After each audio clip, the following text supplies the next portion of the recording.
আসসালামু আলাইকুম, আশা করি সবাই ভালো আছেন।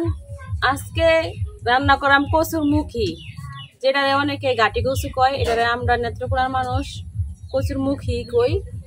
আজকে মুখী দিয়ে আলু দিয়ে নিরামিষ একটা তরকারি রান্না করাম। এখন আমি কচুর মুখীগুলা সিলে পরিষ্কার করে নিতেছি। এই মুখীগুলো কিন্তু অনেক ভালো, এই জন্য এই যে এইভাবে ঘষা দিতেছি আর পরিষ্কার হয়ে যাইতেছে। এই যে এখন আমি সবগুলা মুখী এভাবে সিলাই নিলাম। কচুর মুখী আর আলুগুলো কিন্তু আমি পরিষ্কার করে সিলাইয়া ধুয়ে নিয়েছি। এখন এই মুখীগুলা বাচ্চা নেওয়া লাগবে। এখন আমি কড়াই বসাই দিছি, কড়াইটা কিন্তু গরম হয়ে গেছে। এখন কড়াই আমি তেল দিয়ে লইতেছি। আমি এই জায়গায় সাদা তেল ব্যবহার করছি, আপনি হয়তো সরিষার তেল ব্যবহার করতে পারেন। এখন আমি এই যে কচুর মুখীগুলো দিয়ে নিতেছি।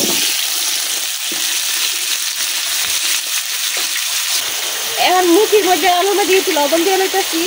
আপনার জায়গায় হলুদ দিতে পারেন, আমি হলুদ দিতাম না, ওটা লবণ দিয়ে ভাজি করে নেন। যখন রান্না শুরু করছিলাম তখন কিন্তু বৃষ্টি আসছিল না, এখন কিন্তু বৃষ্টি পড়া শুরু হয়েছে। বর্ষাকালে একটা সমস্যা, কিছুক্ষণ পরে পরে বৃষ্টি আয়ে। আমার আলু আর মুখিগুলা কিন্তু ভাজা হয়ে গেছে, আমি লাল লাল করে ভাজিয়ে নিয়েছি। আমি মুখির সাথে আলু দিছি, আপনারা চাইলে আলুটা না দিতে পারেন, শুধু মুখি দিয়ে রান্না করতে পারেন। আমার আলু দিয়ে অনেক ভালো লাগে এই তরকারিটা, এই জন্য আমি আলু দিচ্ছি। এখন মুখিগুলো আমি সব উড়াই দিতেছি। এখন আমি এই তেলের মধ্যে ফোড়নের লেগে দিয়ে দেব 4টে শুকনো মরিচ,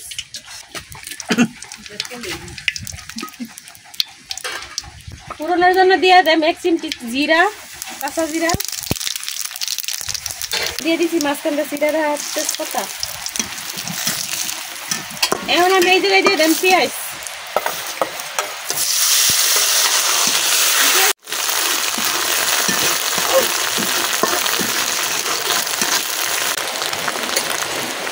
এখন দিয়ে লইতেছি হালকা একটু পানি।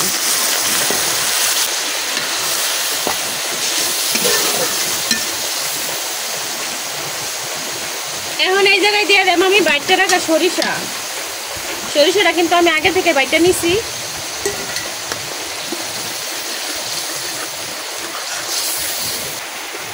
এখন দিয়ে দিতেছি বাইটে রাখা আদা, বাটা রসুন।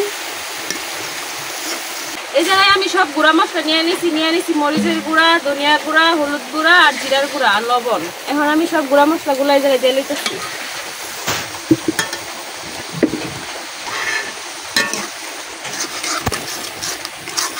এখন লাগাইছে মশলাটা আমি কিছুক্ষণ কষাই নিলাম।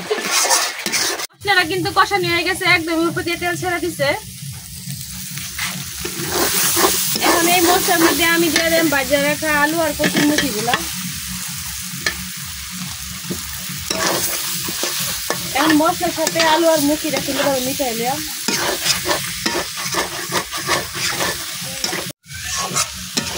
এখন দিয়ে দিচ্ছি পানি।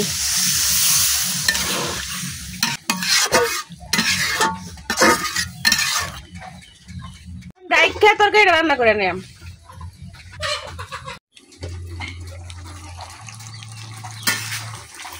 তরকারিটা কিন্তু ভালো কাজ বসছে।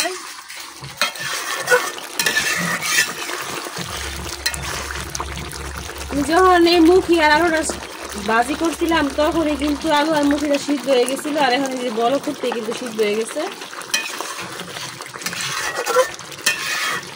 আর কিছুক্ষণ জাল দিয়ে নিলাম, আর একটু ঝুলটা শুকাইবো, যেহেতু এটা নিরামিষ তরকারি, একটু মাখো মাখো থাকবো। তরকারির মাঝে সরিষা দেওয়ার কারণে কিন্তু অনেক সুন্দর একটা গ্রান বেরোইছে, এই গ্রানে কিন্তু পেট ভরে যায়। সরিষা দিলে তরকারিটা কিন্তু খাইতে অনেক ভালো লাগে। আপনি চাইলে এই তরকারিটার মধ্যে দইও ব্যবহার করতে পারেন। আমার হাতের কাছে দই নাই, এই জন্য আমি দই দিতে পারি নাই, আর দই ছাড়াই আমার কাছে ভালো লাগে। মুখির তরকারি তো সব ভাবে খাইছেন, একবার এভাবে নিরামিষ করে খাই কেন অনেক মজা লাগে, অনেক ভালো লাগে। আমি আজকে এই বেগু হয়ে দিচ্ছি। আজকে বাবির কোনো কাম নাই, বাবি খালি খাইবো আজকে। খাইয়াম খালি বয়ে বয়ে খাওয়াই এলো কথা গাবলা দিন মেঘ করে করে এর লেগে আমি বয়ে রয়েছি আর তো না প্লে হাইরা রানবো আমি খালি খাই ভাবি শীত লাগতেছে, ভাবি তো এমনি একটু অসুস্থ ছিল, এই জন্য ভাবি কিন্তু কিছুদিন ভিডিও করতে পারে নাই, ভিডিওর সামনে আইতে পারে নাই। এখন ভাবি মোটামুটি সুস্থ। এর লেগে আইসে বয়ে রয়েছি মেঘ করতেছে এর লেগে অনেক হেরান পাইছেন খাইয়াম কিছু করতাম না। বাইরে কিন্তু বৃষ্টি হইতেছে। আর ফান হলে একটু বেশি যাই।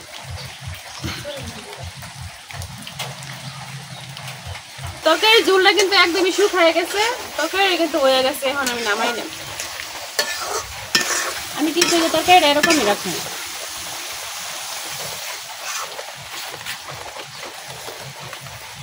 তরকারি যে সুন্দর একটা গ্রান বাড়াইছে, গ্রানেতে পেট বেড়ে যাইতেছে।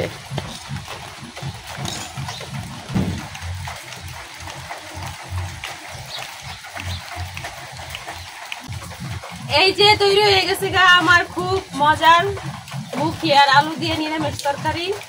তরকারিটা কিন্তু কি সুন্দর একটা গ্রান যে বাড়াইছে, গ্রান এই পেট বেড়ে যাইতেছে। এখন ভাবি দেই, ভাবি খাইয়া দেবো। ভাবি তো খাওয়া লেগে পাগল হয়ে গেছে, একটা বাপ লেগে বয়ে দিচ্ছে। মালা থেকে বয়ে দিচ্ছি যাতে তরকারি লেগে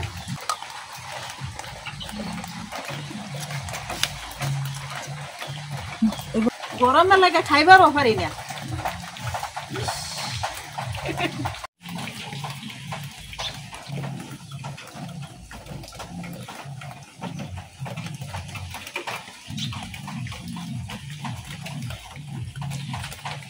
রেডি বিসমিল্লাহ। সরষা আলু আর মুখি দেয়া রান্না করছে, অনেক ভালাই লাগতেছে। আমার কোনা তো বিরাট রান্তারে, আমি আর গরুই খাইতাম না, ভাত লয়ে মিনি বই থাক না দিল আমি জুসুরে খাইয়াম।